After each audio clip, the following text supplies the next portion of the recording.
REI. All right. And we're also going to be going live on Instagram on our Medellin.living page. What's up, Victor? How's it going? Phoenix. What's up, Phoenix? Hope you're having a great day. Oh, I told you I'd bring you a water, but I forgot. That's all right. You can have some of mine. You are live? Okay, we're live. Yeah, we're live. There we go. All right, so you got to scoot over because... Yeah, yeah. And we're also going to be going live on Instagram on our Medellin.living page. And we're going to go live on Instagram as well, guys. Phoenix, what's up, Phoenix? Hope you're having a great day. Our sound is good. I hear the sound is perfect. Is anyone hearing us? Yeah, they are. Yeah, they said what's up. Oh, sick. That's it. With just one person. We have no idea how it looks on Instagram. Can you do Instagram on this phone? Watching from Oxnard, Tony. What's up, Tony? Mine's not. I don't have access to that.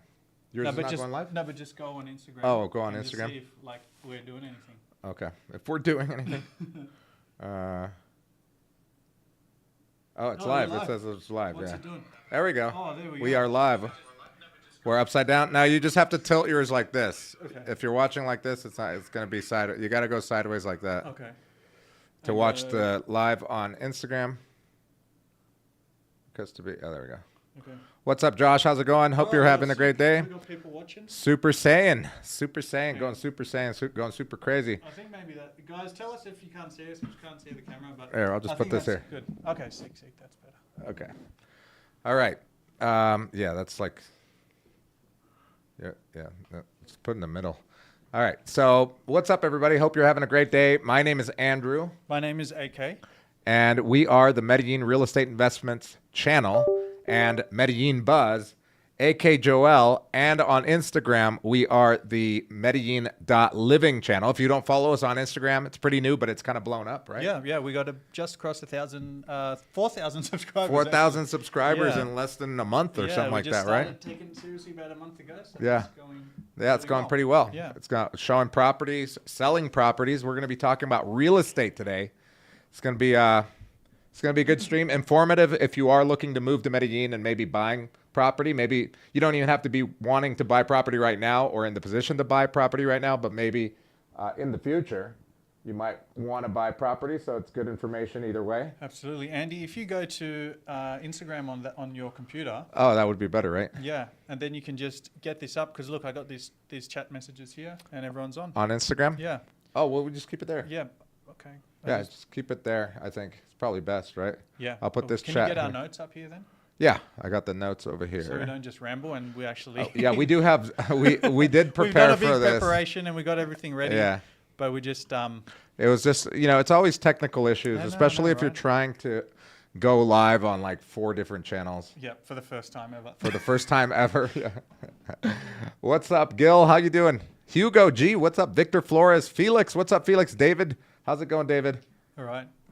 Can we make this like part smaller and this normal sized? Like that? Yeah, just make it smaller again. Okay. You don't need to see it. I just need you just need to see it. Okay. I'll keep it secret. Okay. That's good. All right, guys, welcome to the channel. We'll start for real now. Yeah, okay? this is for real. This is for the recording. This is for real. Welcome to our very first broadcast of the MREI real estate business on all 4 channels. We have 2 YouTube channels, Medellin Buzz, which Andrew runs, with about 10,000 subscribers. We have AK Joel's Colombia, which is about 18,000 subscribers. We have 4,000 subscribers on our Instagram page, Medellin Living, and we have about 1,000 on our other YouTube page, which is just for real estate, which is MREI, Medellin Real Estate Investments. So, all that being said, who are we? Because we maybe have a lot of people, especially on Instagram, who don't know who we are. Who we are. They watched our beautiful videos.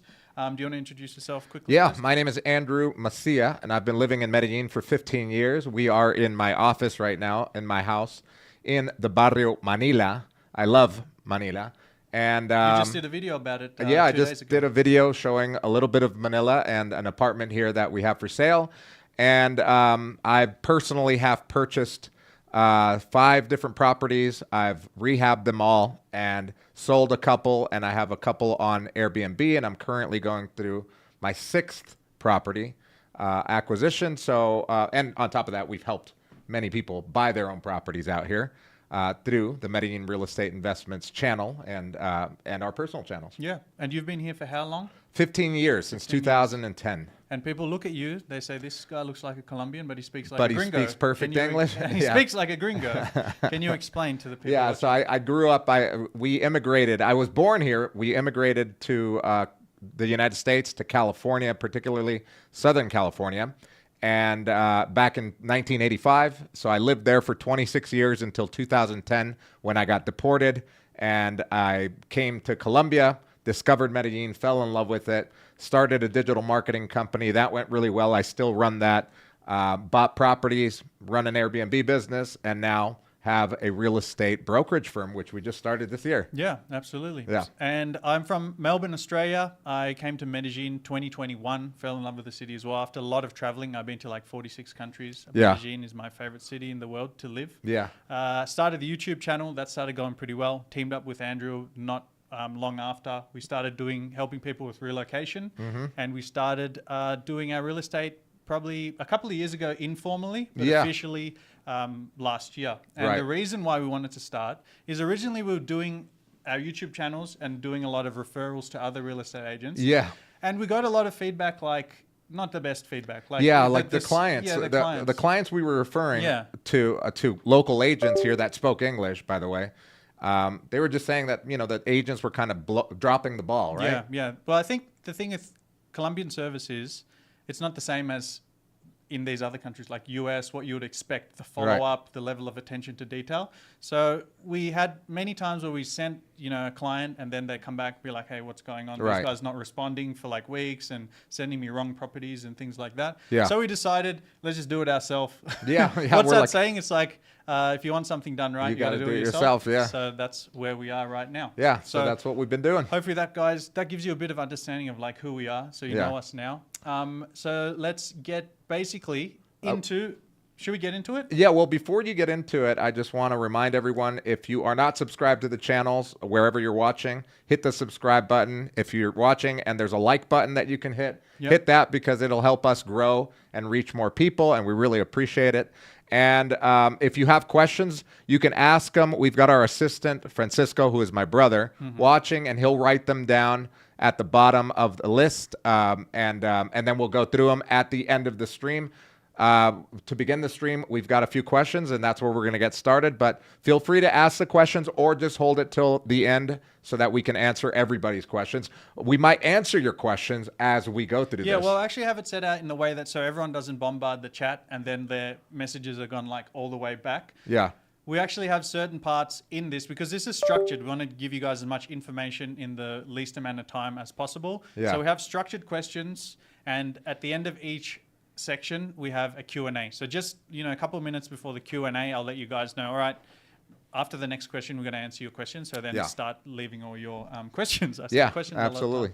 But yeah, so that's basically it. Should we get started? Yeah, let's get started with the questions that we prepared, and then we'll do the FAQs. Exactly. One main point is, guys, this live stream is going to be specifically dedicated to real estate, right? So all your questions about general things about Medellin, Colombia, we'll be leaving out because we want to really, really focus. We'll be doing a live stream some other time in the future to talk about general life and stuff here. Yeah. But just to give you guys a full, as much value as possible for real estate investors, we're just going to stick to that right now.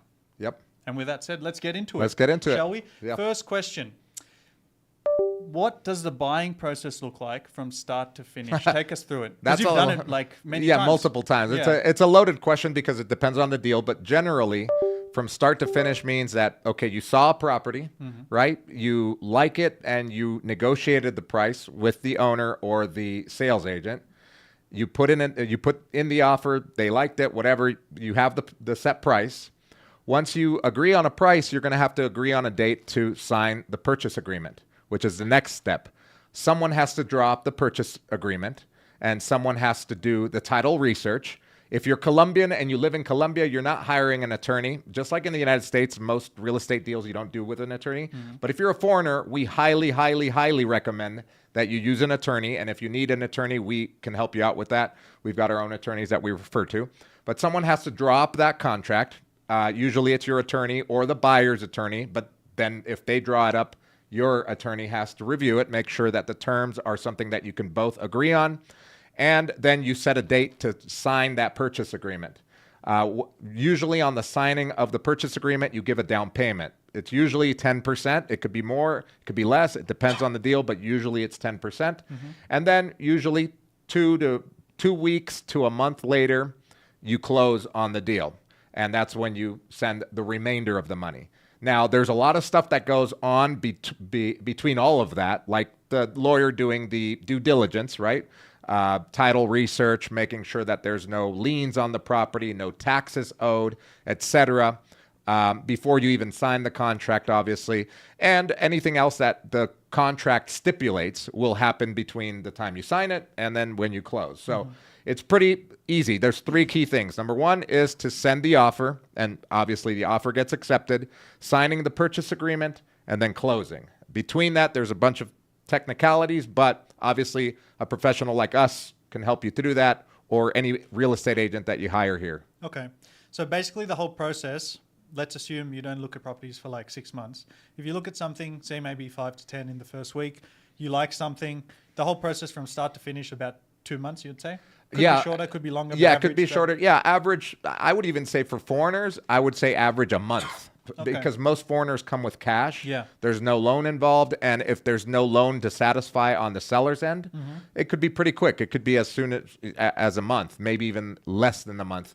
But yeah, you can average about a month. Okay, cool, great.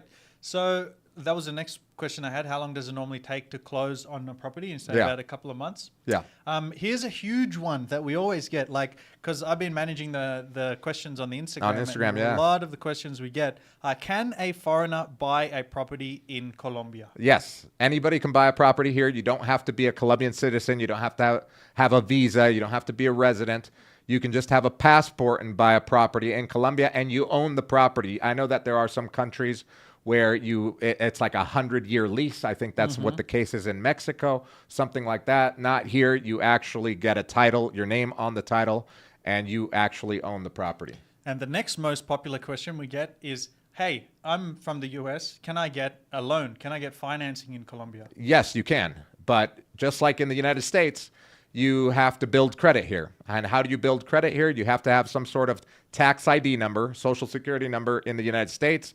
In Colombia, you call that the RUT number. So you don't even have to have a visa. You can start acquiring or building credit by just getting an RUT number through the IRS here, which is called a DIAN. Obviously, that's hard to do. You'd probably need someone to help you.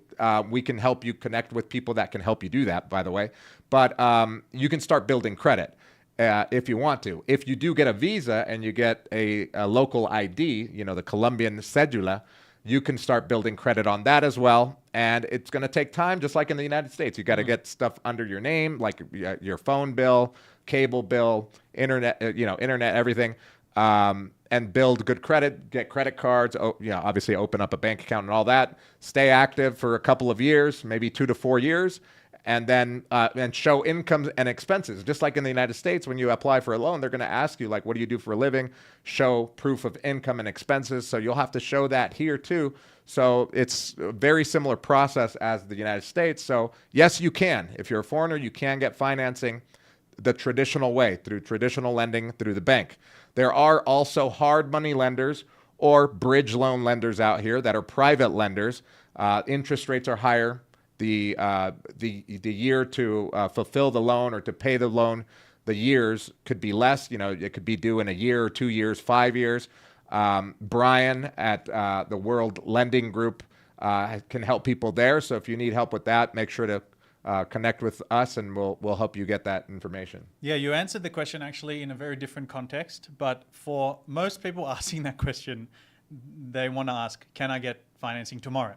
So tomorrow. Yeah. Can I apply for a loan now? Immediately. Yeah. So the actual answer to that question is yes, but more likely no. Yeah, no one's really going to be like, hey, I saw a video on Instagram. Can I get a loan? Can I get a loan You've got now? to wait 4 years. I've got great credit in the United States. It doesn't matter at all. And Yeah. this question always surprises me, right? Because I'm from Australia. I would think that if I went to the US, right, California tomorrow, went to Wells Fargo in LA and said, "Hey, can I have 400 grand for an apartment?" They're Yeah. like, "Who is this guy?" and then let's say that they say, well, here's the loan application. You apply, and you can't verify income into a bank account there, or Yeah. it might be easier in the United States because obviously it's a multinational country.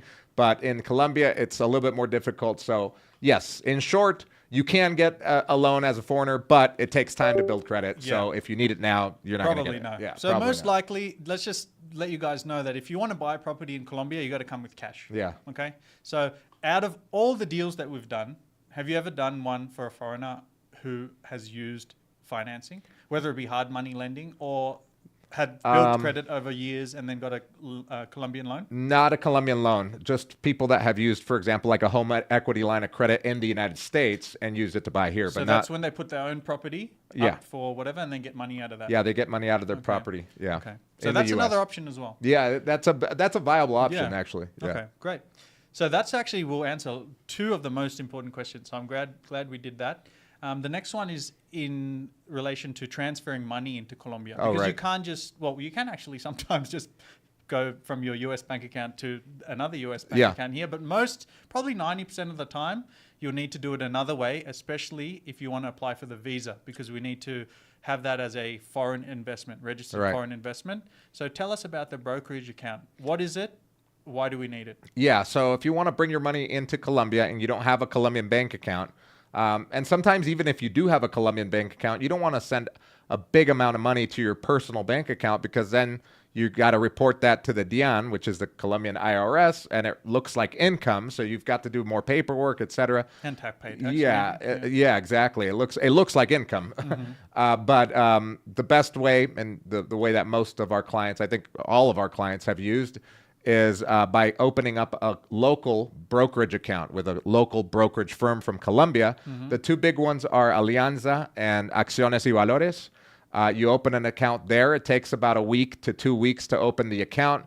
It doesn't cost anything to open the account, but they will charge you a percentage. Usually it's 1% or a total of 1% charged to you on the amount that you transfer over from the United States to your brokerage account. And it acts as kind of like a banking or what do you call it? A bank account, sorry. It acts as a bank account. So you hold the money there, and then when you're ready to release it to the seller, let's say that 10% down, you work with your agent that you have at that brokerage account, and they help you transfer the money either into a local bank account or write a check out, like a bank check to somebody's name.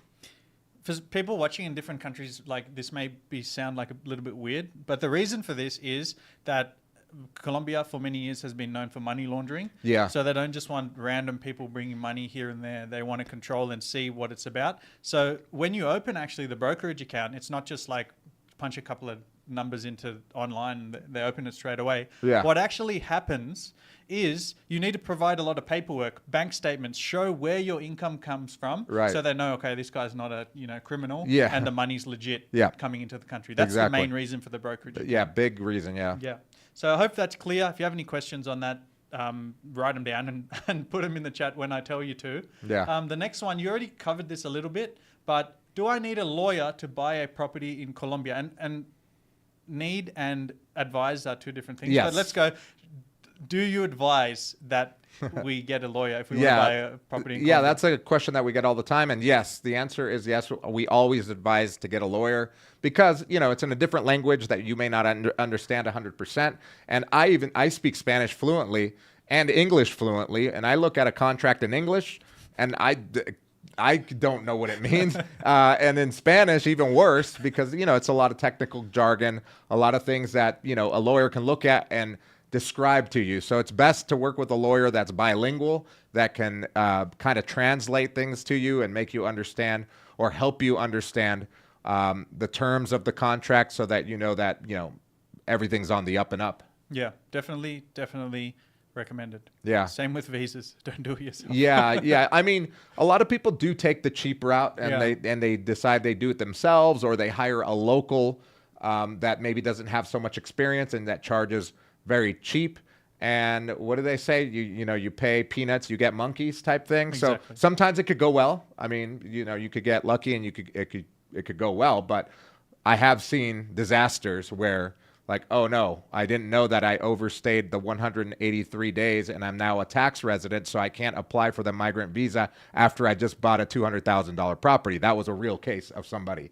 So he had to buy another property to satisfy that. He had to leave the country first, wait until his time was up, and then buy the property, make sure he didn't overstay and become a tax resident, and then apply for it. And now he's in process to getting that visa. Crazy. So definitely worthwhile using a lawyer. Yep. So guys, we're almost approaching the Q&A section. So put all your questions in the chat. We're going to be answering all of them, or at least the good ones. Yeah. The final question of this section, Andrew, is what are the total closing costs, including the attorney and notary fees? Yeah. So typically for a buyer, it can range anywhere from 2% to 3.5% closing costs. And that includes your lawyer fees. I include that 3.5%, just to stay safe. Think that your total closing costs are going to be about 3.5%. And that includes notary fees. That includes the fees that the brokerage firm, the brokerage company will charge, which is 1%.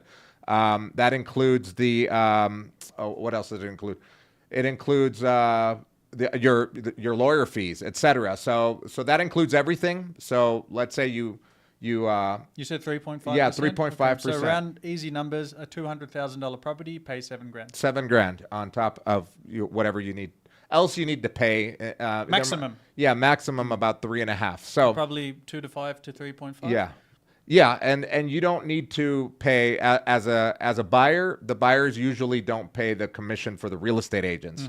The seller pays that, which is 3%. Usually or always? No, usually, because the terms can terms can be changed depending on the deal. But you would say like 80, 90% of the time yeah, the seller pays it? So far it's been 100% of the time. I've never been in a deal where the buyer pays out the commissions. Yeah. So because that's another question that people ask us, like, well, how do you guys make money? We make money when we sell a property on the commission, and that commission is 3%. If someone is charging you more, you should question that or ask an attorney, ask a professional. There are some cases where the commission is more, but typically it's 3%. Usually it's more, I've heard, when it's like a finca, which is like a country house of or like bigger mansions, millions of dollars out in the countryside. Yep. But mostly for apartments here, it's always been 3% that I've seen. And the seller pays that in basically 99% of the cases. Exactly. Okay. Question time. Yeah, question FAQs time. Before we get to the first question, guys, if you're interested in buying a property in Medellin and you'd like our help doing so, then just click the first link in the description of these videos. And if you're watching from Instagram, it's the first link in our bio. So click that, put in your details, fill out the form. What will happen is we'll see those answers. We'll text you personally, and then we'll set up a call with Andrew or Franco, Francisco. or Francisco. And then we'll chat about exactly what you want, your requirements, and then we'll start sending you an apartment list specifically tailored to you, what you want. Yeah, and I think that's the biggest difference between us and other companies out here is that when you fill out our form, we have a Zoom call, a video call with you, answer any more questions that you may have, ask you some questions just to clarify. We know exactly what you're looking for, and then we send you an Excel spreadsheet or a Google Drive spreadsheet with listings, and we even do, if it's an investment property, we'll do a little breakdown using AirDNA. It's more than a little breakdown. It's basically like MLS. We are the MLS. Yeah, we do a breakdown using AirDNA of what occupancy rate is in that area, what your cap rate can be at the end of the year, and what you can charge per month in that area or for that specific apartment. Price per square meter, all those all that things. stuff. So you can have your Excel spreadsheet, 10 apartments there, and you can do your comparisons very easy. Yeah, very easy. Yeah. So it's very useful, and everyone that has bought properties with us tells us that that's been the best experience, is being able to see all the properties on one spreadsheet and being like, okay, this one makes sense, this one doesn't. I love the way this one looks, but compared to the other ones, the numbers don't make sense. So it's just things like that I think makes the difference. Perfect. Now let's get to question time, and let's try and navigate all these screens going on. Okay, so let's which go. One do you want to do first? Let's do your one first. Okay, so so someone asked, is marrying a Colombian easier to own property? So I think the question is that if you marry a Colombian, No. is it easier to own property? It's not easier to own property, but it's easier to buy property because you can get a loan through them. Yeah. So if you marry a Colombian and that Colombian lives in another country, particularly the United States or maybe even Europe, somewhere in Europe, they can apply for a loan through a Colombian bank using their credit in the United States. It's a little secret that it's a hidden gem, literally. It's a little gold nugget that I'm giving you right now. If you know a Colombian in the United States that has good credit, Marry them? Yeah, you can marry them. Just to buy an apartment? Marry them and get them a loan through Bancolombia, Da Vivienda. They all have these subsidiary offices or programs that allow for for Colombians living in other countries. If you Google préstamos para colombianos viviendo en el exterior, you'll find a ton of them from different banks that give you those programs. My sister lives got in one. the US, doesn't Yeah, she? she lives She's in the a US. Colombian. She's got good credit. Okay, there we go. She's got U.S. credit, and she got a loan. Yeah, she's buying a property here. What else? Let's see. We've got Tony Macias. I've been checking online to buy apartments in Cartagena, Santa Marta. I love the sun. Medellin rains too much. I found a couple of apartments around. Oh, this is not a question. Oh, what do I need to do if I buy in full? I found a couple of apartments around 50,000 to 60,000. What do I do if I need to buy? What do I need to do if I buy? What do I need to do if I buy it in full? Give them money? Well, if you buy it in full, let's say you buy it and you've got the property, what do you need to do with the property? It just depends on if you need to rehab it, if you need to, make fixes on it or whatever. It's whatever you want to do with it. Well, whatever the HOA also stipulates that you can do with it, because Okay. a lot of people want to put it up on Airbnb or whatever, and sometimes the HOA will tell you that you can't do more than, less than 30-day rentals or something like that. We have some good questions here from Joshua Masai. He said, is it possible to use interactive brokers as a brokerage to move money into Colombia, or only the two you mentioned? I use interactive brokers too, but no, you can only use a Colombian brokerage firm. Only those two, basically. Well, those two are the biggest one. and Okay. famous. I think there's others, but Alianza and Acciones y Valores, it has to be a Colombian brokerage firm, not a U.S. brokerage firm. Okay, we got a question from Michael Kelly. How do the people that sell their homes in the US bring or transfer that profit cash to Colombia to purchase their property in Colombia? To do a brokerage account. You open up a brokerage account with Alianza or Acciones y Valores, and then the agent will aid you in bringing that money into your account here in Colombia. Okay, and here is another good one, actually. Ryan said, is El Poblado still the sector with the best ROI? Yes, in general, it is. It is. You can find pockets By far, right? Yeah, it's like it's all relative to how you manage your business, because owning a property and putting it up on Airbnb, that's now a business. So what are you doing to fill beds in your business? Are you doing marketing? Are you doing videos? Do you have social media? Do you have a website where people can contact you directly and make bookings directly, so that you can save on the 20% that Airbnb or other platforms charge you for being on that platform? So that's a loaded question, and you can... And just hold that, because we have a whole section on this later on. Okay. So hold that. So the answer to the question is yes, in general, El Poblado, ROI. Let's shift over to something else. And I hope that these questions were before this section, because we already talked about all this. So you guys are not paying attention. Yeah, or if you're watching the recorded version, you could just rewind and watch the thing from the beginning. Okay, we have some questions from The Instagram page. Let's see what we have. Okay, that one was taxes. We leave that out. What is the commission paid to a listing realtor and buying realtor? We already answered that. Yeah, we answered that. 3% Yep. total for both of them. Here's a good one. Do I have to? We're going to answer this later, but just in case Super Saiyan wants his question answered now, it has to go or something. Do I have to pay Colombian taxes when having a property there? You have to pay Colombian property taxes, absolutely. Do you have to pay property taxes?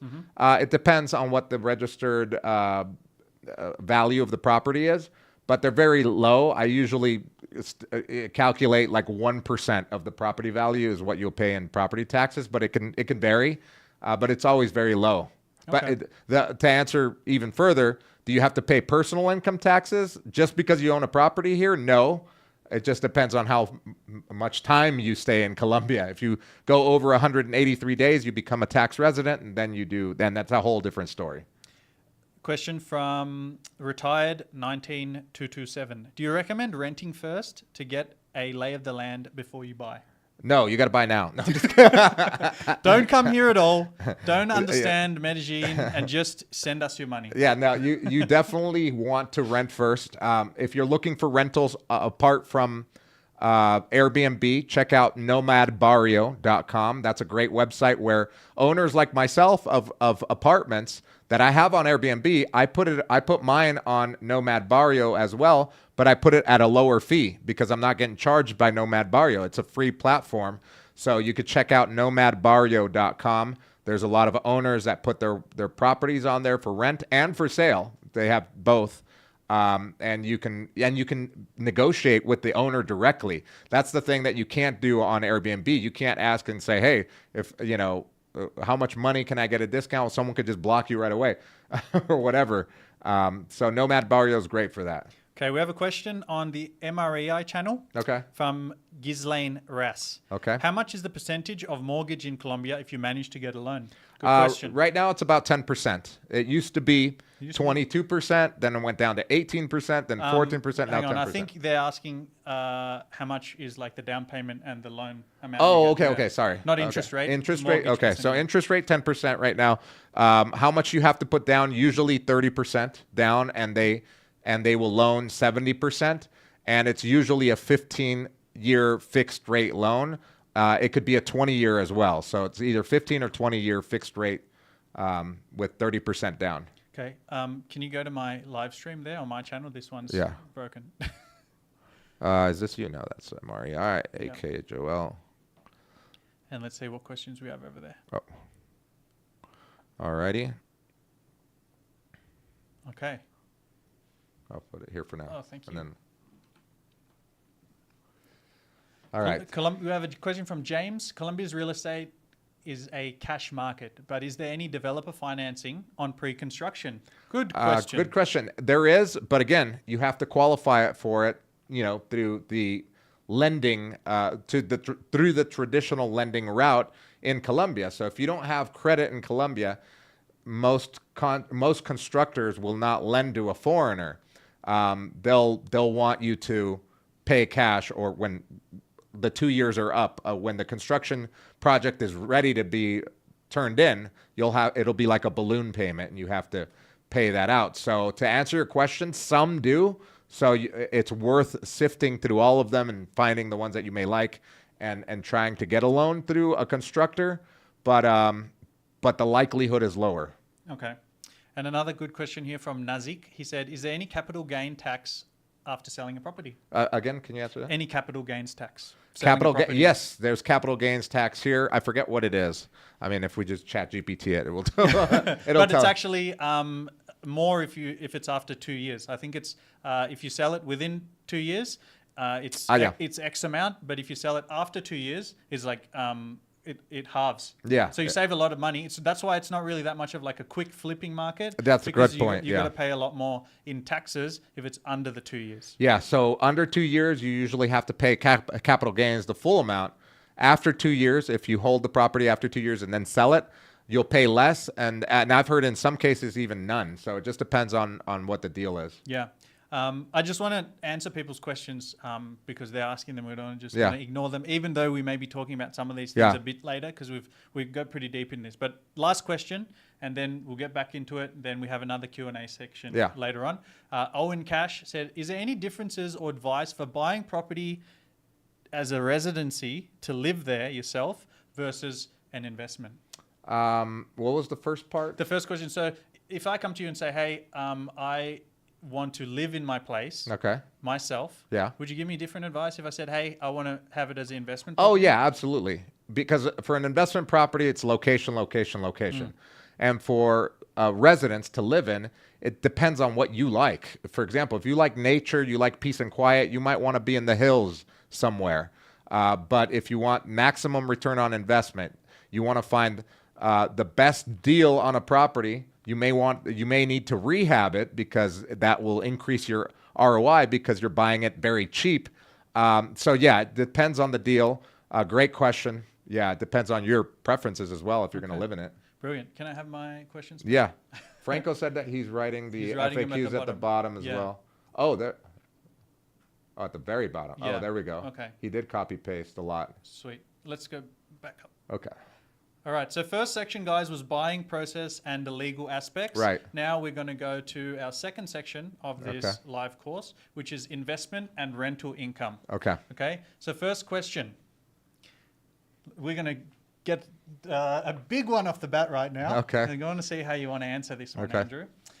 A lot of people, if you go on Facebook or even on YouTube, any platform, and you post a property of $500,000, someone's going to say that's gringo price, overpriced. You put something $200,000, gringo price, overpriced. Yeah. 100,000, 50,000, gringo price, overpriced. Right? Everything is gringo price.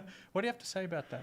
I mean, it's very easy to figure out, the value of a property by doing comps, and you do comps by doing research. And if you go out there, for example, I'm actively looking at properties every single day, obviously, because this is what we do.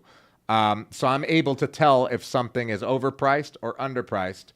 The best way to go about finding out if something is overpriced or underpriced is by checking the price per square meter against how old the building is, against other apartments in that building or in that area that are for sale or that have been sold. You can hire an evaluator, which is like an appraiser in Colombia. It costs about like 70 or 80 bucks. And let's say you have a property in mind, right? Let's say it's this one that we're in here, right? Mm-hmm. You're going to buy it and you're offering, and they've accepted, or you're negotiating for a price of $200,000. And you want to know if that's a fair price. Yep. You can hire an appraiser for like 80 bucks here, and he'll appraise the property, and he'll not only tell you everything that you need to know about this property and the history of the purchases, everything about the property, but he will also tell you and do research on all the properties that were sold nearby that were similar, so that you can compare and what dates they were sold. So that does exist here. A lot of people think that this is like the complete Wild West, but you do have access to those people, just that most foreigners don't know. And even a lot of the people that help foreigners buy properties don't know this. Okay. But I know it because I'm a savvy investor. I'm not going to overpay for something. I want to get the best deal. Mm-hmm. Does anyone do that? Yeah. Yeah? Yeah, we had one. You could probably guess who did that. You know right off the bat who did that. We had one very, very, very savvy. Yeah, he's probably watching as well. Yeah, very savvy investor, and she did it. Yeah, she did it. She did it. Yeah, I know exactly who Yeah, she did it, and it was great because the appraiser came back and appraised the property, and it was right at the value that's why they pulled the trigger and bought the property. Okay. Yeah. So if you're worried about gringo price, pay the $70 and find out yourself. Or do it yourself too. I mean, it takes time. Yeah, It's like if you're going to be an investor, you got to put in the work, right? That is true. Hey, Andrew, what about all these 100K and under penthouses that people are talking about? Where are they? How can we find them? A penthouse for 100K? Penthouse, beautiful apartments in Poblado, 100K and under. Yeah. How do we find them? You don't. You don't? Yeah, $100,000 for a penthouse in El Poblado or even anywhere in the vicinity. I mean, to find a penthouse for $100,000, you may have to go to a small town for that. Can you even find anything under 100K in the main area of Poblado, let's say? In all of El Poblado? In all of El Poblado. It would be very hard to find. Very hard to find. I had one and it was sold. And where would you find these 100K and below properties? In which areas of the city? You could probably, they will be old. They will be old apartments, probably a one-bedroom apartment in an old building. And the owner is probably Colombian, going the traditional route, and has contacted probably the person that helped them buy it maybe 10, 15, 20 years ago, or their agency, and they're listing it. Okay. So it's not like really easy to find. So you got to do a lot of research and a lot of digging. You may have to walk around neighborhoods and look at buildings for signs, etc. Yeah, it's not easy, but I've found them. I think not even in Laureles, that might it's going to be hard. Days. Yeah, it's really Basically, hard. any area. I mean, the general amount of foreigners might want to live. It's more or less not popular. Not possible to find something under 100K Yeah. in today, 2025, Yeah. right? Like a penthouse, a Or- regular or a apartment. regular Yeah. apartment, you think you can? Yeah. A regular apartment, you can. Yeah. Yeah. Definitely can. Yeah. A regular apartment, but not a penthouse. Regular apartment in Poblado? In Poblado, yeah. Like I said, I found one that was a 1-bedroom. Yep. That was listed at $92,000. Okay. Needed a complete remodel, and that one sold obviously like Straight away. daylight. Yeah, like the speed of light. And how often would you say that you could come across something like that? Not often. No, I would say that you'd have to do a lot of research, a lot of networking, a lot of knowing people around here. I'm not talking about networking with other expats. I'm with locals, like getting to know locals, and yeah, it's harder. It's Yeah. harder to find. The reason I asked that, mate, is because a lot of people, maybe they heard about Colombia from like 10 years ago and they have this kind of figures in their mind, but they haven't realized that it's grown so much in terms of tourism and also as an economy as well in a country. Yeah. So that plus inflation, prices must go up. Yeah, they will go up. And since it's a cash market, we're dealing with supply and demand. I mean, prices here are not set because interest rates are, 4% or 5% or 6%. Like in the United States, you can manipulate the economy and you can manipulate real estate prices through access or ease of access of money for people. Here, people don't have easy access to money, right? You have to put 30% down. They only loan 70%. Interest rates 10%. So it's not like everyone's going to do this. That's why it's a cash economy and it's based on supply and demand. So if someone says, "Oh, Medellin is a bubble," well, that's a person that doesn't know investing, doesn't know real estate, because usually a bubble is created fake. Artificially. Yeah, artificially through low interest rates, access to money, inflating prices like that, and then eventually it crashes because interest rates adjusts, payments adjusts, people can't pay, they have to lose their property, banks take them back. That doesn't happen in Colombia. Great answer. Next question, and I kind of touched on that already. What are the best areas for Airbnb investments in Medellin? Purely investment. Let's talk not living there. Someone who maybe is in the US and wants an investment property. Best areas. Give us your top 3 and why. Yeah, so El Poblado is definitely the top one, and particularly or specifically anywhere near Provenza, Parque Lleras, Parque del Poblado, Barrio Manila, anywhere in that vicinity, in that Calle 10 stretch. It's basically 10th Street between Provenza, as close as you can get to Provenza, and Manila. That stretch gets you the highest ROI and occupancy rate. Now, I have to retract. It doesn't give you the highest ROI because I can't tell you that you're going to get a high ROI. The likelihood is that you are, but it depends on what you buy at, right? Mm-hmm. Like your return on investment depends on your investment. So if you buy something at $300,000, but you can only rent it out for $2,500, your return on investment is shot. Yeah. So it just depends on the deal. But the likelihood of you getting a high ROI if you get a really good price on a property in those areas, that's where your return is going to be higher and your occupancy rate is going to be higher, especially if you're an investor that's going to be hands-off. You buy the property, you hand it over to a property management company. They charge you, the typical fee is anywhere from 12% to 20%, depending on what they do, and just let them put it on Airbnb or multiple platforms and let them handle it for you. They charge their fee. You pay maintenance, expenses, all that other stuff. El Poblado is probably going to be the easiest to rent. But if you're a hands-on investor, you can pretty much do it anywhere close to the tourist areas like El Poblado and Laureles. Okay, Laureles is good too. So number 1 was Poblado. Yeah. This kind of stretch of Calle 10 between Yeah. Provenza and Parque Poblado, Manila, let's call it. Yeah. Number 2, what would you say? Number two, probably near Tesoro area. Okay. Tesoro area gets a lot of traffic from tourists and returning tourists. A lot of people love to go and live in that because it's far away from, or far enough away from Provenza and all the nightlife where you don't get a lot of noise. You don't see many tourists in that area. You're close to the shopping malls, the great restaurants, etc. You're just like a 4-minute Uber ride from, your place to El Tesoro. So it's very sought after. And those are nice buildings. It's a Estrato 6. It's a very wealthy area. So So I would say that that's a really good area to buy investment. for investment purposes, whether it's to rent out or appreciation purposes, long-term hold. Okay. And number 3. Number 3, I mean, if we go, I'll get out of El Poblado. I'll go to Laureles. Which part of Laureles would you say? Segundo Parque, probably the best. Second park? Yeah, if you the guys- second park. Yep. Second park of Laureles. There's probably the wealthiest area in in Laureles is near El Segundo Parque, where you have newer buildings, nicer buildings. It's all flat. You can walk everywhere. I loved living in Laureles when I lived there. So a lot of people do like to go there. So I would say that would be a good investment in that area. Yeah. It's really up and coming now, Laureles. Yeah, it's lovely, man. Like, Yeah. who doesn't love? I mean, I guess there are people that don't love El Poblado, and there's people that don't love Laureles. But honestly, they both have really great qualities. Absolutely. So those are the 3 top areas. First, let's recap. Provenza, Yeah, Calle 10. Calle 10. Let's summarize it to say Provenza, El Tesoro, and next to Segundo Parque Yeah. in Laureles. Right.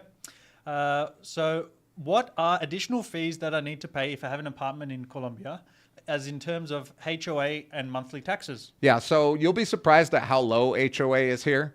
We're talking about like homeowners association, or we call it here administración, for like $50 a month to, let's say, a really expensive HOA would be like $300 a month. Yeah. And usually it depends on the building, like the amenities, how many other apartments there are, because obviously you share that with the other apartments. So if it's a small apartment with a limited amount of apartments and you have amenities like a pool, a portero, a security guard, a sauna, turco, whatever. For example, we just posted an apartment on the Instagram page Yeah. in Energy Living, which Energy. has basically all the amenities that you could want. Yeah. So that one's probably in the more $300 range. Yeah, that one's high, and it's also it's just one tower, and it doesn't have a ton of apartments in there. So yeah, you're sharing with little bit of or a limited amount of apartments. Your HOA is going to be higher. Yeah. Other expenses are obviously property tax, maintenance for your apartment. Taxes every quarter, once every 3 months? Yeah. How much percentage? Usually, total percentage is for the year is about 1%. You could calculate for. So 0.25% every Yeah, quarter. you can calculate it. So it depends on the property, but yeah. Any other ongoing payments we need to make? For the property itself, Yeah, well, yeah. like utilities, depending on where you live and what you have in your apartment. For example, if you've got air conditioning in your apartment and you've and you're Airbnb-ing it, and your guests leave it on all day, every day, because they do. Yeah. Your utility bill could be $200, $250 a month. And then obviously you have internet plus, let's say if you have got cable TV, Yeah. add another $100 to that. So you could be around $300 to $400 at, on the high end if you've got, let's say, a 3-bedroom apartment with air conditioning, internet, and cable, television or whatever. Okay. In terms of appreciation, what is standard annual appreciation here? It's usually very close to inflation. So inflation has been around 10% the last few years. So properties have appreciated at that rate around 10%. I think in general, all of Medellin and all of the comunas here, like the entire city of 2.5 million people, I think the average appreciation is between 4 and 6%. But pockets that are nicer, like in Laureles, in El Poblado, it's obviously higher. I personally have experienced appreciation year over year of about 10 to 20%. Wow, 20%? Yeah, on properties, especially right after the pandemic, Yeah. it just shot up. Okay. The property that I bought and invested, let's say I invested $130,000 5 years ago. I could sell that for about $250,000 today. And that was just 5 years. So I guess you could do the math on that type of appreciation, but that's hyper appreciation, very local or very centralized to one certain area. Yep. It doesn't happen everywhere. Okay. And I just thought of a question on that kind of line of thinking as well. If I wanted it purely for investing purposes, what's the best configuration characteristics of apartment that I should be buying? For just investment? Yes. Yeah. So obviously for Airbnb, I'll tell you my experience after, but typically for Airbnb, the more beds you have, the more opportunity to make money. Okay. So let's say you have a 3-bedroom and you're like, oh, I'm wondering if I should reduce it to a 2-bedroom. Like do some construction and do a 2-bedroom. That might not be a good idea because with 3 bedrooms, you could charge more, right? You could charge more with more people in there. You could charge more for the same square meters, right? So your return could be higher. In my experience for my Airbnbs, I got them at such a good deal that my ROI is still great. And they were just exactly what I explained, was that they were 3 bedrooms. I gutted them completely and made them 2 bedrooms. And even though I reduced the amount of beds, I still get great return on them because I've done them up really nicely. They're they're basically luxury apartments, and our return on investment has been super high. We're talking about like over 15% ROI on ours, but that doesn't happen all the time, or not many people have the capital to say, okay, I'm going to knock down a wall, make 2 bedrooms, and now I'm going to make it high-end luxury. Yeah. Some people want to buy something moderate and fix it up moderately because they don't have all that cash right now. Or turnkey. Yeah, or turnkey, something that they don't really have to put into anything else into. Yeah. So usually the more bedrooms, the better. So in terms of turnkey, so you're saying that, I'm talking about like occupancy rate and stuff as well, right? Like what are the number of people that come to the city look for? Do they look for more? So you're saying more bedrooms is better, or is something better like a 2-bedroom? Yeah, so 1 good bathroom, question. You know what I mean? Yeah, so it depends balcony, on the what's the golden configuration? Yeah, usually people look for a view. I mean, that's like that's the number one. Number one thing is people look for a view. I have 0 views in mine, and I have over 85% occupancy, so that kind of goes out the window. But you have to make up for it in other aspects. Yeah. Well, you have views, but you just don't have a balcony to look at. From the window you can have a nice see view. some view.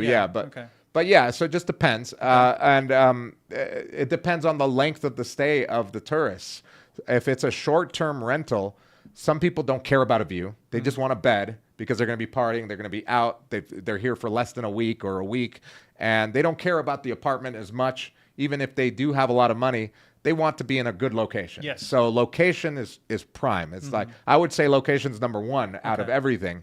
And then depending on what that building allows for, whether you can do daily rentals or monthly rentals, then you're going to go after your target audience. You might want to target people that are, since most buildings will only allow 30-day rentals, minimum 30 days, then you might want to target for people that are going to be here from, a month to 3 to 6 months. So you're going to want a dedicated workspace for them. You're going to want high-speed internet, nice amenities in the apartment, because you don't necessarily need a pool and all that in the building, because a lot of tourists don't even use that, or even people that stay long-term. But we're talking about like digital nomads that are here for 3 months. They're going to need that internet. They're going to need an office with a comfortable chair, air conditioning, conditioning, coffee maker.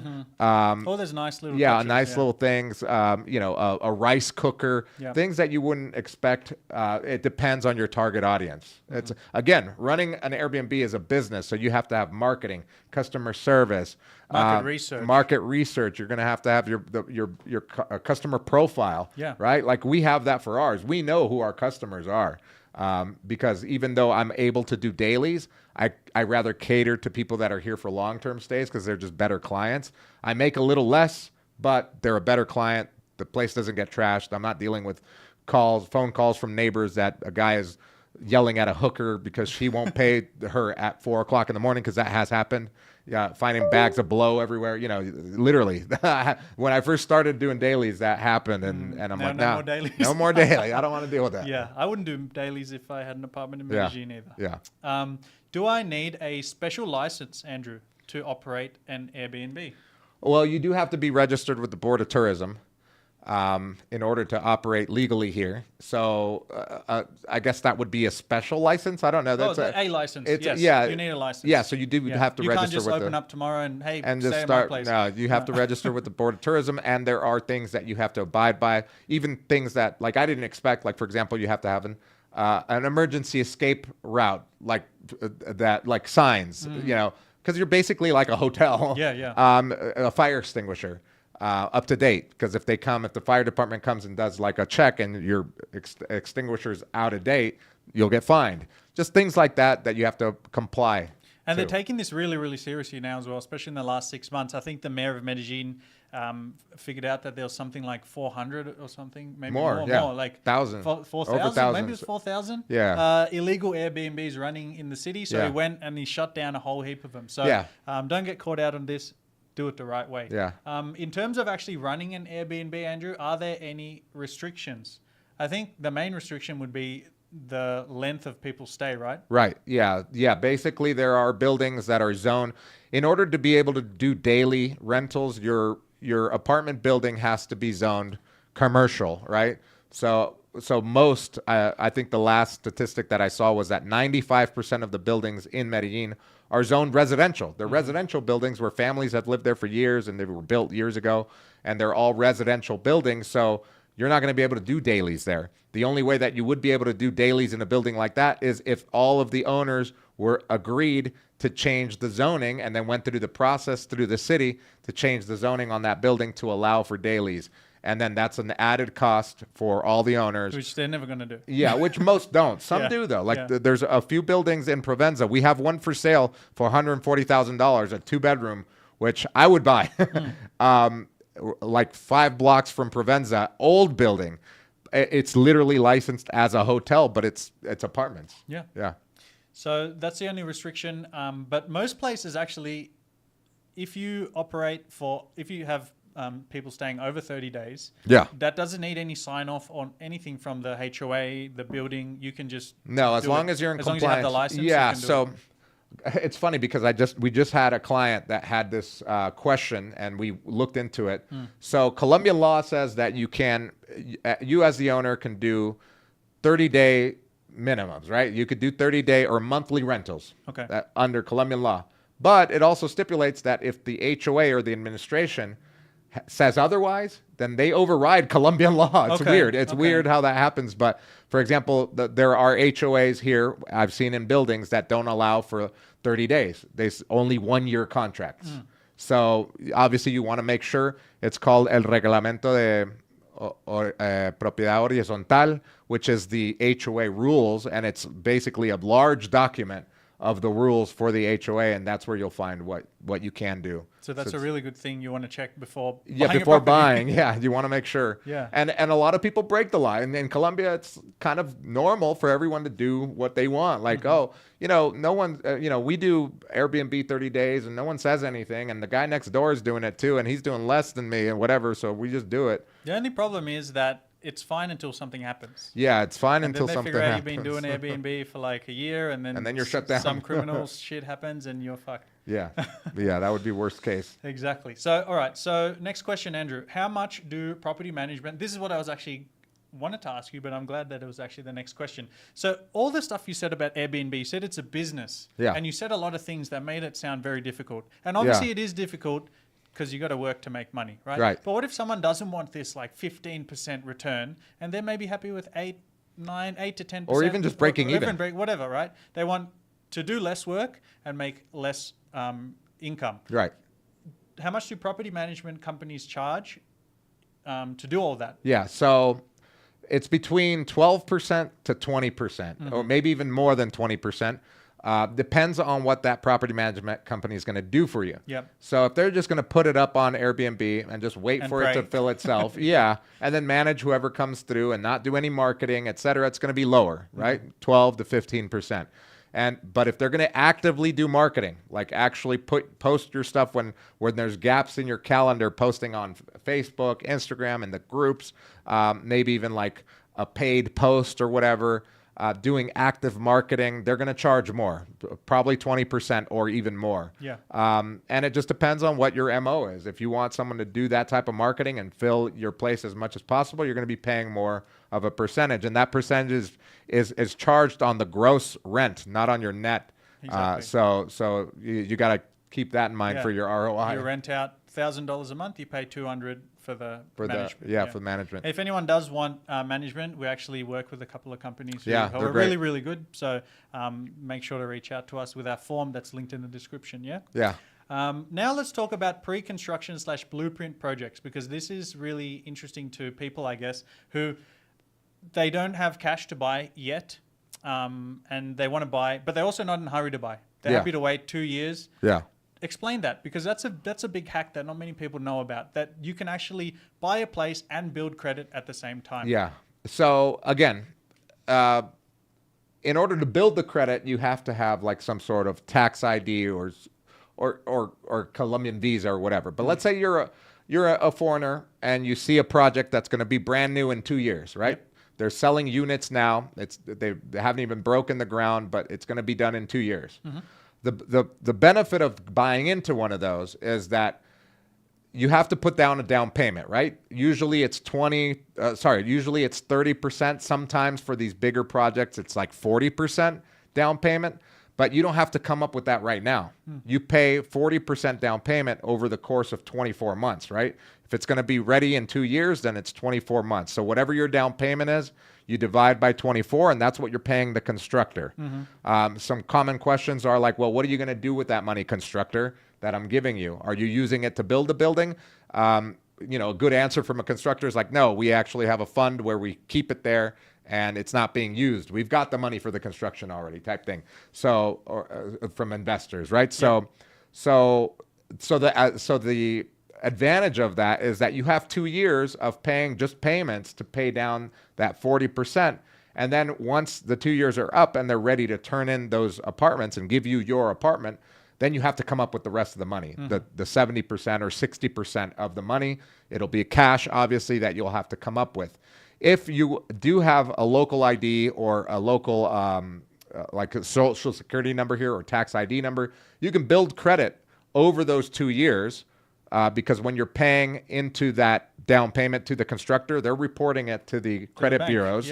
Yeah, and your credit is building so that at the end of the 2 years, when the project's ready to be turned in, you can apply for a local loan. Yeah. And they'll give you a mortgage loan. Okay. So you may qualify depending on your payments and your and the credit score. constructor. Yeah, you might qualify for the remainder of the 60% on loan at that point. So it's good to ask around. That's why before, when we answered this, I'm like, it's worth searching and sifting through pre-construction projects. Okay.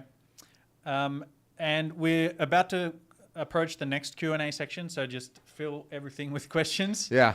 The final question, Andrew, with these pre-construction project investments, what's the pros and what's the cons? Yeah, so the pros is that you defer the paying. Yeah. You're paying later, right? So you're deferring your total investment, right?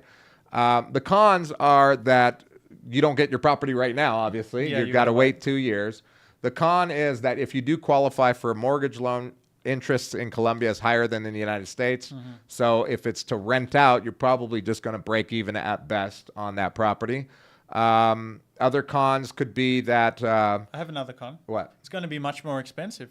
Oh, yeah, because they're brand new. It's brand new. Yeah, it's brand new. What's the square meter for brand new construction in Poblado? Yeah, it's like 14 million per 14 million square meter. per square meter in Colombian pesos. And what about a building that's 10 years old? Yeah, it could be like 10 million, There we 9 go. million, Big 8 difference. million. Yeah. Yeah, so it's a big difference in the amount that you're paying. So you're paying like the top price for a pre-construction usually. Absolutely. So now we're just going to get through a couple of questions, guys. Andrew, Yeah, let's see. We have some here. Yeah. Can you use ChatGPT to do comps? I've tried it, but ChatGPT goes through general information and it's not very accurate. It's usually better to do it, get maybe a general idea on ChatGPT, but then actually get real properties and maybe put them into ChatGPT and say, hey, I've got these 10 properties in this area. Can you give me an average or whatever? So it's definitely... you could do it. You could use ChatGPT for everything, but it just depends on how you use it, right? If you just ask it, hey, do some comps, it's probably not going to do a great job. Maybe that's our next video. Yeah. Using ChatGPT to do help comps. you buy an apartment. Yeah.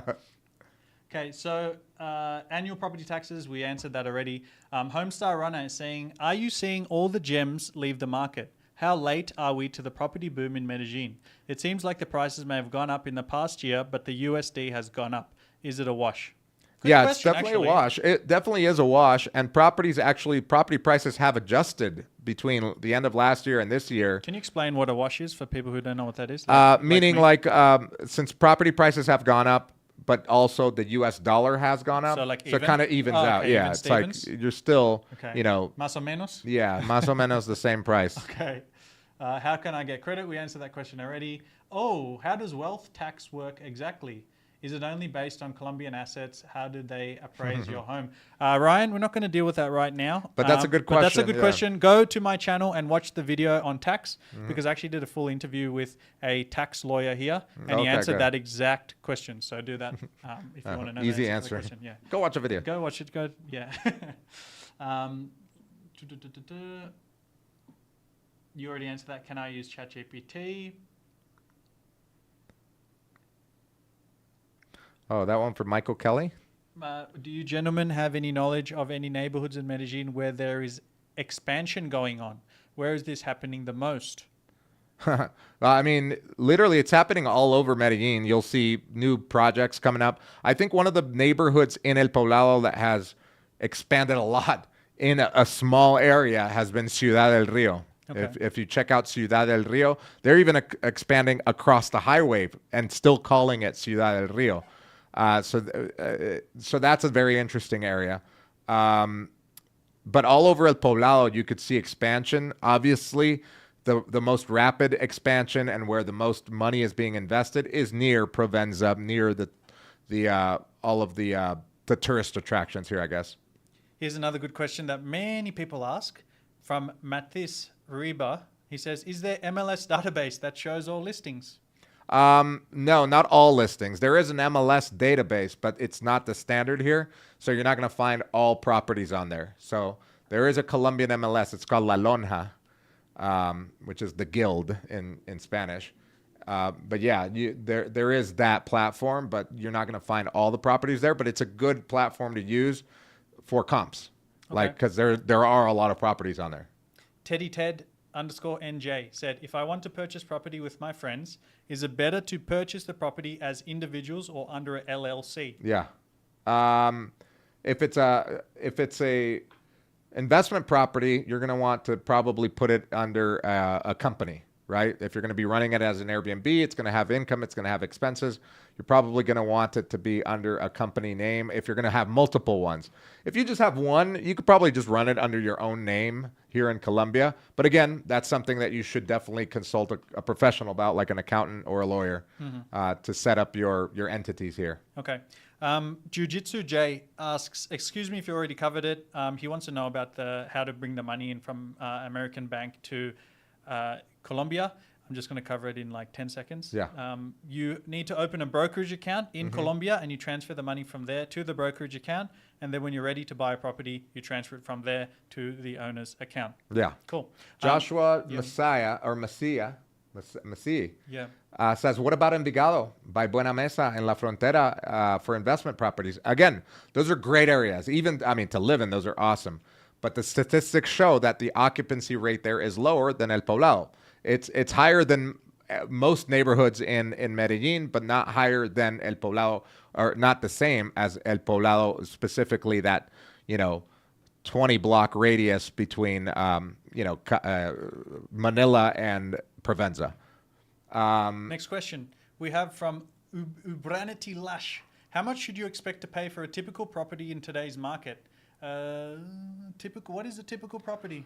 Yeah, let's say like a 2-bedroom, 2-bath apartment. It depends on what location. Let's just talk about El Poblado. Let's say it's a 30-year-old apartment, never been remodeled. You're probably going to be paying about between $100,000 to $150,000 for that. If it's remodeled, maybe 170, 180. For a 2-bedroom. Yeah, literally. That's 30 years old, by the way. Yeah, 30 years old. Yeah, yeah. Okay. Next question from Owen Cash. What's the price range for a 3-bedroom apartment in Segunda Parque Laureles versus the rest of Laureles? Is that area much more expensive than it's more else? expensive because it's closer to the park and location. As you said. Yeah, so they're going to be a little bit more expensive. Thank you, Franco, for writing these, by the way. Yeah. What this guy says, oh craps with David. Seems like there aren't many exit strategies when investing in Colombia if there isn't access to capital for buyers. So your exit strategy is your exit strategy is based on what you buy at. Just like any investment, it's what you buy at. So When I buy something, I want to buy the best deal that I can because that's my exit strategy. Because I know that if I fix it up, I'm going to be able to sell it, within 3 to 6 months. If I buy it turnkey, it's been already remodeled, I'm going to have to make some adjustments to it and get a really good price in order for me to sell it. So it all depends. Your exit strategy depends on what you buy at. So, but to your point, yes, there's no easy access to cash here. So you want to get the lowest amount of, or I guess the best deal that you can on a property. And that's how we help people here, right? Like when someone comes and buys through us, I feel like it's my money that I'm investing and I want to find them the best deal. And I'll let them know, like, look, if you're emotional about the property and you want to buy it, go ahead. But I'm not going to tell you that's going to be the best return on investment. That's just a whole different thing. Brilliant. I'm just going to get up to the next section, Andrew. Okay. By the way, do you want to... Which is the last section? Which is the last section, yeah. So okay, we just covered... So guys, you can watch this complete live stream if you've tuned in late. You can watch it on Andrew's channel, you can watch it on my channel, and you can watch it on an MREI channel. I don't think you can watch it on Instagram. So all you Instagram guys, go over to our YouTube and watch it. I'll drop the link there once we're finished, right? You can watch it from start to finish. Yeah. But what we covered who we are, why you should listen to us. Then we covered the buying process and legal aspects of buying real estate in Medellin and Colombia. And then we covered investment and rental income. We had a Q&A section in between that. Yep. Now we just did another Q&A section. And at the end, we're going to finish with one final Q&A at the section at the end. But before that, we're going to talk about visas and long-term residency, because that's one big reason why people buy real estate, because that's one of the best ways to residency in Colombia. Before we get to that, anyone watching, do you want to just tell them how they can get in touch with us if they want to buy there's property? a link in the description below. I also pinned it in my chat if you're watching the video. But if you're watching this on a replay, it's going to be in the description. There's a link to our form. You click on that link, you fill out the form, and then somebody on our team will get back to you. We get on a Zoom call, ask you questions, go through the process, and then help you find that property. Brilliant. Final section, visas and long-term residency. Andrew, what are the visa options for people that buy property in Colombia? Yeah, so typically if you're a property owner, if you're going to own a property here, you can qualify for a migrant visa, which is usually good for about 2 to 3 years. After you buy the property, you go through the visa application process. Depending on who you work with, the attorney, et cetera, it could be a month until it's all done.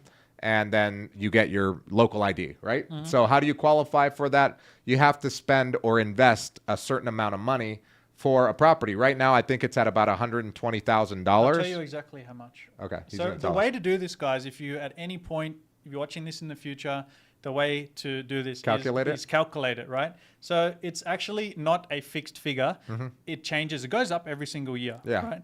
It is actually 350 times Colombian minimum wage. So the minimum wage changes every year. Changes every year. Okay. So you want to look up right now, Google Colombian minimum wage. I'm doing this live while I'm watching that. All right.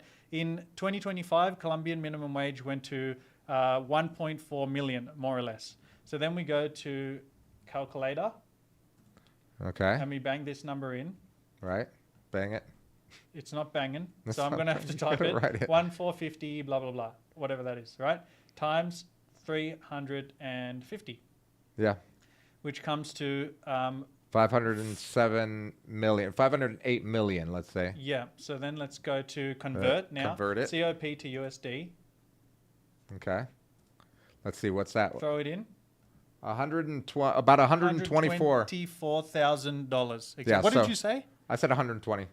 Good guess. Yeah. Well, I mean, because we've been going through it, I know it's around 120.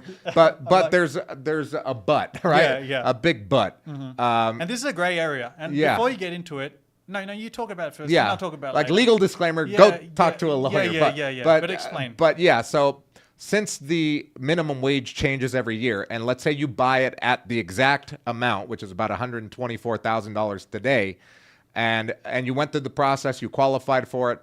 Once your visa is up, right, in 2 years, let's say you got a visa for 2 years, you're going to want to renew it. Your property may not qualify to renew because you're not meeting the minimum requirement. Because it's gone up It's twice. gone up twice, yeah. 2 years from Yeah. now. So the minimum requirement is obviously going to be more than $124,000. So if you bought for 126, you're not safe there. No. So we always advise, and obviously you want to consult an attorney and or a professional about this to clear $140,000. If you clear $140,000, you should be good for the renewals, etc. But obviously, you consult with your attorney, making sure that you're making the right decision. Yeah, and a lot of people might say like, "Oh no, but it's 123. Why do you tell people it's 160?" Guys, because if someone comes to us and buys real estate and we advise them 123,000, our whole business is built around what do you always say when we talk about conservatism? Yeah. We're very conservative because we want to keep you guys safe. Yeah. We're not going to say, because we could make more money by telling people, guys, 120,000, Yeah. buy it now. We get much more customers Yeah. and make more money. But in 5 years, when their 123 is a waste of money because they can't get an apartment, And they can't apply for residency later. it's a huge problem. It's a So I'd horrible rather problem. be safe and be like, all right, probably need to invest about 155, 160, 165 to be completely safe. Yeah. That after the 5 years, you're going to get your real estate investment visa qualified for residency and you can stay here. Yeah. So yes, people will tell you 123,000, and honestly, there's no clear answer. It doesn't say anywhere Yeah. completely clear, Yeah. but it does say that it needs to satisfy these The minimum requirements, yeah. So depends how risky you are. Yeah. You want to You live on the edge? You live on the edge, 123. You walk down But the if street you with a wanna- Rolex on? But you want to be safe, it's more like 160K. Yeah. And that's all I got to say Yeah. about that. Okay. Good question. Good question. Good answer. Next question. How much do I need to invest to qualify for a property-based visa? We just talked about that. And next one is, how can I get a permanent residency through property investment? I can answer that one. Yeah, if go you like. ahead. So how this works is, today, Andrew Macia buys an apartment, 2025, and he applies for the real estate investment visa. What actually happens is the period of approval is between 1 to 3 years, I believe. Okay. And a lot of the time, for a fresh gringo or fresh foreigner coming into the country, the Colombian government will only give you 1 year the first time. Really? A lot of the time, because they Okay. just want to see, who is this guy? What's he going to do here? Let's make sure he's legit, Okay. not doing any crazy stuff. Yeah. So normally they'll give you a year is most common. You Okay. may get more depending Okay. on the circumstances. So let's say you get it for a year, right? After that year, you need to apply again. Then once again, 1 to 3 years. So more or less, once you've accumulated 5 years in a row, Okay. you can't break it in the middle. You can't? You cannot break it. You have to go. It has You to have be to reapply every time. Yes, make sure, and it has qualify. to be 5 years in a row, right? Oh, man. So 5 years Okay. in a row, you need to have this real estate investment visa. After you've had it for 5 years, then you can apply for residency. What happens with residency is you become a resident of Colombia. It's not a passport. You're not a Colombian citizen, but you're a permanent resident. Okay. After that, you don't have to worry about this one getting a visa for a year, 2 years, blah, blah, blah, blah, blah. Right. I think after you've held the residency for like 5 years, another Yeah. 5 years, then you can become like a citizen or whatever it is. So it becomes if like you want. it's like 10 years 10 of years. a process to become 10 like an actual citizen, yeah. with a passport and everything. Yeah, yeah. Okay, that makes sense. I didn't know that. I never had to go through that. Yeah. We haven't had a client that's gone through that because Yeah. obviously we just started Yeah. this about a year Yeah. ago. I'll let you know in In 10 years? I'm 6 months in. Oh, you're 6 months Yeah, in? so my one, because I have a marriage visa, is only 3 years. So once I apply for the residency, I'll tell you how it goes. Okay. All right, cool. I'll come with my Colombian passport. Yeah, you're No, yeah. no, never. Let's see. Hang on. Sorry, go ahead. Let me get through my Oh, questions. I thought you got that was the last Let question. me just check first. It was 3. Okay. Questions are done. Yeah, questions are done. Okay, so our presentation is finished, guys. Now we're just going to answer all Answer your all your questions, questions. and then we will finish when you guys are out of questions, okay? Yeah, so just a quick disclaimer, make sure to consult an attorney, tax Yes. attorney, real estate attorney on all of this. Also, make sure to click the like button on the video and subscribe to the channel and ask your questions. Even after the video, you can answer question or ask questions. We are very active answering questions on our videos, so you can do that. So let's see. Taz Devil, what does that say? Taz Devil says, my fiance is Colombian with residence in Mexico. She owns an apartment in Popayan. Okay. Can that property be used as collateral when buying an additional property in Colombia? Yes, so the secondary market in Colombia is almost non-existent. It does exist, meaning a secondary loan market. For example, you have a property and you want to put it up as collateral and a bank will loan against it. it's possible. There are some banks that do it, but it's not normal here. It's not like all banks do that, but some banks do. So you can definitely look into that. What was the so that's why a lot of deals here in Colombia between Colombians are like, okay, you're asking for, $400,000. I'm just using dollars, but in pesos, $400,000 for this property. I'll give you $300,000 plus my SUV or plus my house, my summer home, or whatever. They do a lot of bartering here when it comes to negotiating, because there is no secondary loan market really. Another person says, Homestar Runner asks, are you seeing all the gems leave? Oh, we already done that one. That one? Oh wait, we're down here. Yeah. Okay. Peter Max. What do you think about El Retiro, which is an area about an hour away from Medellin? Yeah, El Retiro is up and coming. Yeah. That's the area, guys. That's going to be the area. So El Poblado, El Poblado 20, 30 years ago was where, maybe more, maybe 30 or 40 years ago, was where the rich people had their fincas. Today, El Retiro is where a lot of the rich people in Colombia have, or in Medellin at least, have their fincas. And it's being built out. The town is getting bigger and bigger.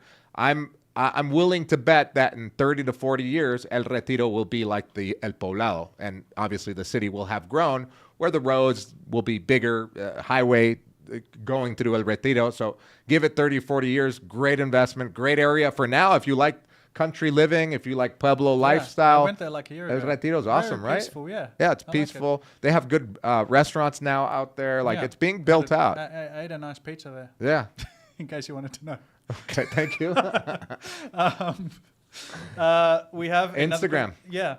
For a question from Instagram, Mackie1689. All houses have to be bought in cash. Yes, more or less. Yeah, I mean, if you're a foreigner, the answer is yes, typically. I mean, you can get loans, but we explained that earlier. So if you want to, Mackie, if you're on Instagram, make sure to check us out on Facebook. On Facebook. We're not on YouTube, Facebook yet. On YouTube. That's the next frontier. Because this video there'll be a recording of the video, and you can watch the whole thing where we answer that question. Yeah, I'll post the link on Instagram once we finish with this. Yeah. But we have a question here from O'Craps with David from one of our channels. He said, do you have to own a property outright to be eligible for a visa? I'm looking at a building in downtown Bogota, actually, in which the owner is willing to finance. If the owner is willing to finance and put the title under your name, that's a different story. Then you do own the property, right? You just have a mortgage on it. So that's a question for an attorney, definitely. But I could see the answer being yes there. But I could also see the answer being no. Yeah. Because I actually investigated this with someone else to see if we could get loans for foreigners. Yeah. And the main problem was that a lot of foreigners, they want to get the real estate investment visa, right? But imagine I'm coming to you for a loan. Yeah. And I go, Andy, I want, $200,000 for an apartment. You go, okay, cool. But your safety and your collateral is that you own the apartment. Right. If I default, you sell the apartment, you make your money back. But if you put it in my name and I didn't pay you, what are you going to do? Right. Yeah. Yeah, so I could see it being no. So, yeah, that's a gray one there. So typically it's best to have the cash and maybe getting the cash in your own country and paying whatever the interest is there so that you can own it out right here, probably. Yeah, absolutely. Yeah. Panaxio said Mexico City versus Medellin. You can't really compare the two. That's apples and oranges. oranges. But I did compare it. I have a video on my channel about it. Go and watch that. I mean, you could compare like a quarter of it, maybe, because I mean, Mexico City has 20 million people. It has 20 million people. You can't even compare a quarter. I think what he's meaning is like to live for expats. Oh, I mean, quality of life. Quality of life as an cost expat. of living. I'm assuming he is an expat thinking about moving to Medellin or Mexico City. Yeah. I love Mexico City. I absolutely love it. But for me, it was too much. I don't like Mexico City. You didn't like it? No, I love Mexico. I don't like Mexico City. You don't like Mexico City, No. man? I had Traffic so much is fun. Too much. I don't care about traffic. I don't have to drive anywhere. Yeah, true. Really, it's like Bogota. Everyone's like, "Oh, traffic." I'm like, "Well, where are you driving? If you're an expat, like, are you going to work or like somewhere?" I mean, you might. I mean, I did. I mean, I wasn't an expat, The traffic but I had there to go. at like 7 p.m. is like a like a parking It's lot. like It's a parking standstill. lot. Stop. Yeah, but I come from Southern California Oh, where there- it's, you that's know, you where got we go. traffic for Yeah. like 2 hours sometimes, so it's not that bad. Gotcha. But It's but also yeah, more expensive than Medellin. it is more expensive. Yeah, than that Medellin. was my next But it also has point. more stuff than Medellin. So many Yeah, restaurants, let's be honest about it. live music, got more stuff to events, do. way more stuff to do. The weather's different though. Like I like the weather in Medellin a lot better than Mexico That's City true. and Bogota. It does get colder in Mexico City. Yeah, it does. Yeah, But but Mexico is one of our favorite countries. I'm going in October. I'm planning to go Nice. in Where you gonna October. go? I want one of our clients has us a rental in Puerto Vallarta, and he said whenever you want, just let me know. I'll block out the That's dates. one of my favorite I'm like, spots. I'm going. I'm going to give you a list of surf spots. You're going to go and surf there and come Oh back. yeah, and let I've me been, know. you know, Sayulita, San Punta Pacho, Mita? Punta Mita. Oh, that's my favorite place in Las the world. Tortugas. My favorite stretch of beach in the whole world. It's like, yeah. and sometimes the water is super Yeah. glassy. He got a spare bedroom? Yeah.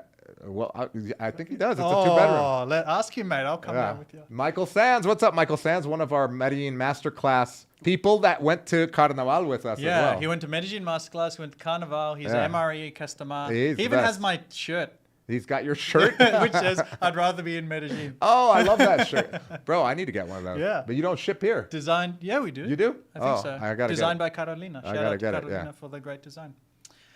He said, "What's up, fellas? What's up, Michael? When buying a property, can you offer suggestions on what documents would need to be apostilled?"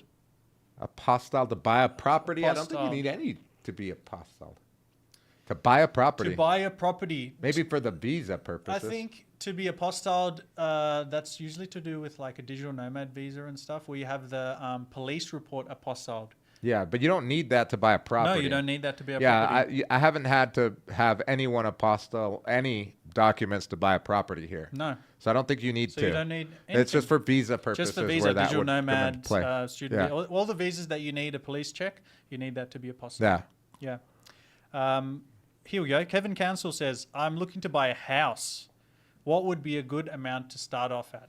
So houses are a lot more expensive in Medellin, particularly in El Poblado, because all of Medellin doesn't have, you know, like track housing or like townhouses, etc. So where you do find them, they're far and few between. You know, and if you're talking about like a traditional house with a front yard or a backyard, a patio, etc., they're very limited in inventory, so they're more expensive. And the nice ones obviously are in El Poblado, and they're going to be more expensive. So I've seen houses for $400,000 that were old that needed to be remodeled.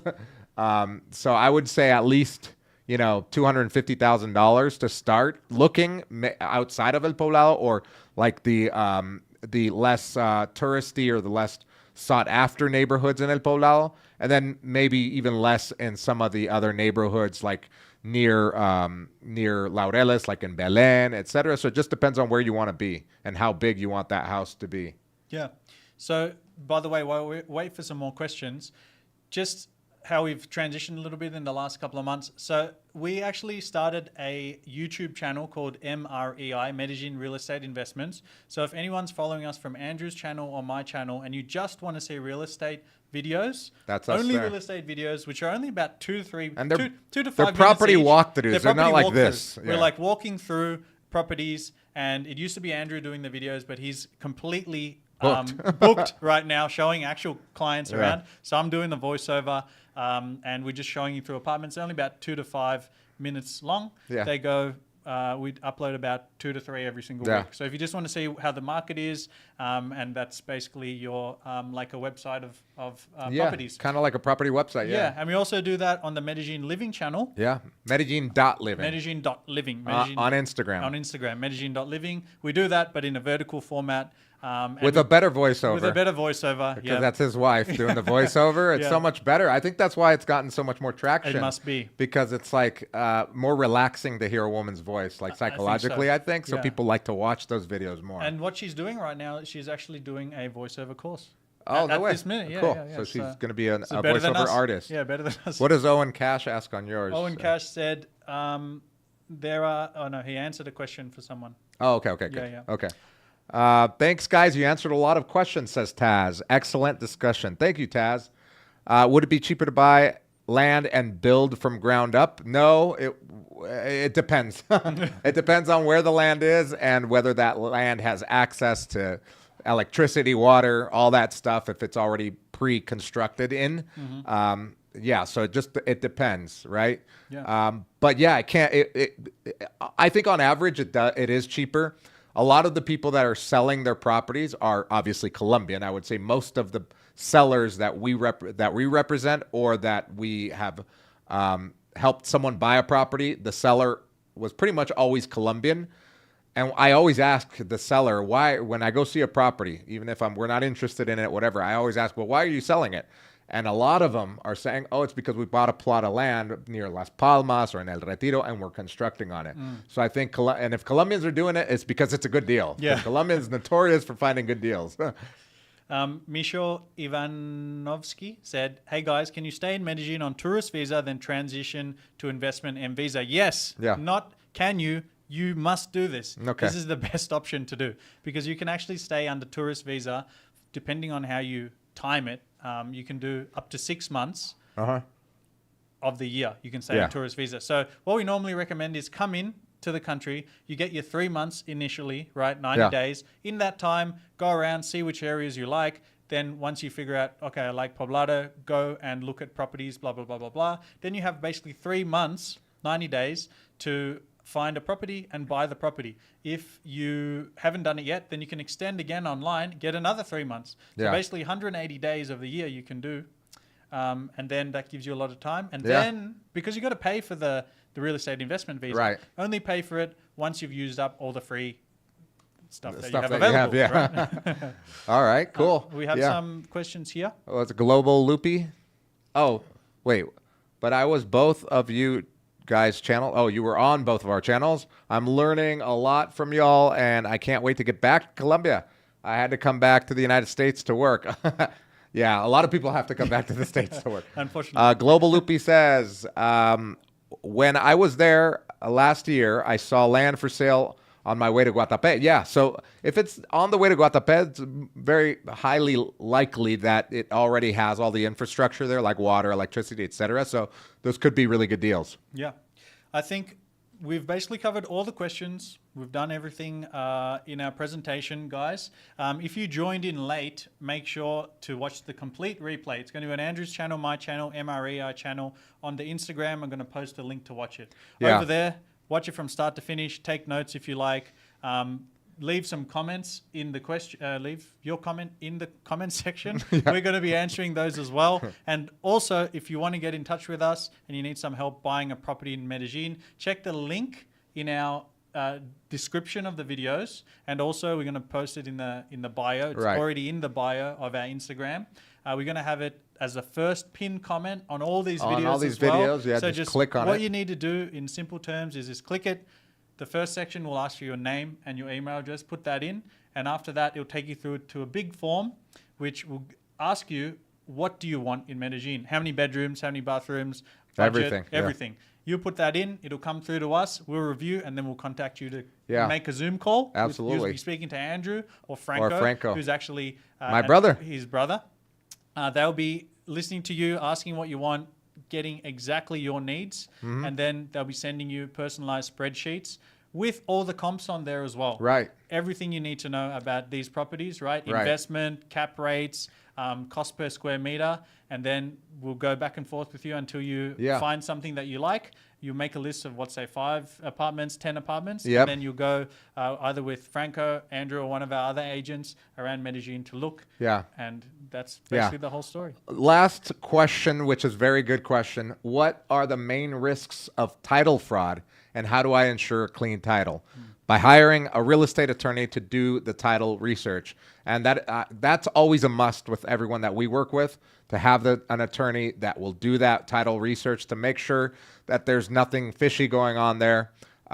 So yeah, any real estate attorney, any competent real estate attorney can help you do that. So for me, it's a must to do. You should do that. But yeah, JB also says, I don't ever want to drive in the Medellin metro. Metropolitan area, I'm assuming. If I bought in Santa Elena or Retiro, is it easy to get an Uber back and forth to Medellin, yeah, you could get an Uber or just a driver off of Uber. Like, let's say you find someone good. This is what I do all the time. If I find a great driver on Uber, I just say, hey, well, can we just give me your WhatsApp, and then you get a discount, right? Because the platform charges them. Yeah. So you get it for less. Taxi drivers are better for those longer distances. Getting a taxi that works off of not their platform or whatever, it's just like his personal taxi. Those guys are even less. I don't know why, they're just cheaper. They're crazier drivers though. Fast and the Furious. Yeah, so you risk your life for less money, but whatever. No, dude, but you can find great drivers. And with that, Yeah. I think we're done. Yeah, I think we're done, guys. We're going to continue doing lives. I'm going to continue doing lives on my channel more frequently. I'm going to try to do one once a week. At the very least, once every 2 weeks, but I'm shooting for once a week. Obviously, they're not going to be all about real estate. I will only do the real estate ones when I do them with AK, where we have more questions or more news to inform you of. But they're going to be general living in Medellin lives. So make sure to like the video and also subscribe to the channels so that you could get all of the notifications and hit the bell. But yeah, what are you going to do tonight? Gonna go home and watch a movie. I got to catch up on the Oscar nominated movies, mate. I'm a huge film buff. I haven't watched one movie yet. You going to the bar?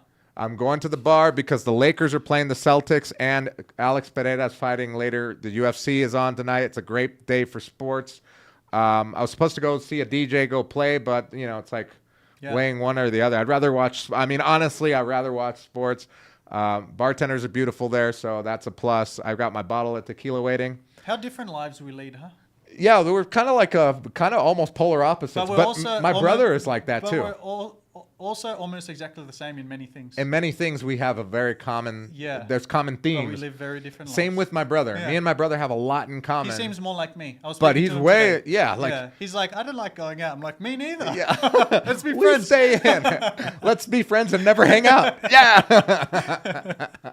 Yeah. So it's I mean, literally, I've been here 15 years and I still live like my life is kind of like on vacation, right? Like every day I do something. I go have dinner with friends. I've been doing Time Left, which is an app, which I'm going to talk about in my next live, which is about making friends and networking in Medellin, making friends, making local friends. But that's one little golden nugget there. Time Left app. Nice. Which I love. And guys, if you're like me, like to watch movies, I highly recommend you watch the movie called Anora, which just won the Oscar. Anora. One of the best I'll watch movies that. I've ever seen in a long, long time. Really? Okay. Incredible. Anora. Anora. Incredible. Is that a name? It's a name. It's a name. It's okay. the girl's name, the main character. Oh, well, I'm assuming it's about trafficking and stuff. No. No, it's not. Okay. No. Oh, so it's okay. So I'll have to watch it. Yeah. Yeah. Well, I saw The Sounds of Silence or something. Yeah. That one was good. Okay. Yeah, that one's really good. All right, guys. Well, thank you so much for joining. We will see you guys in the next video or the next live. Hope you guys have a great rest of your night and good weekend. See you later. See you later. Now, how do I turn this off? You gotta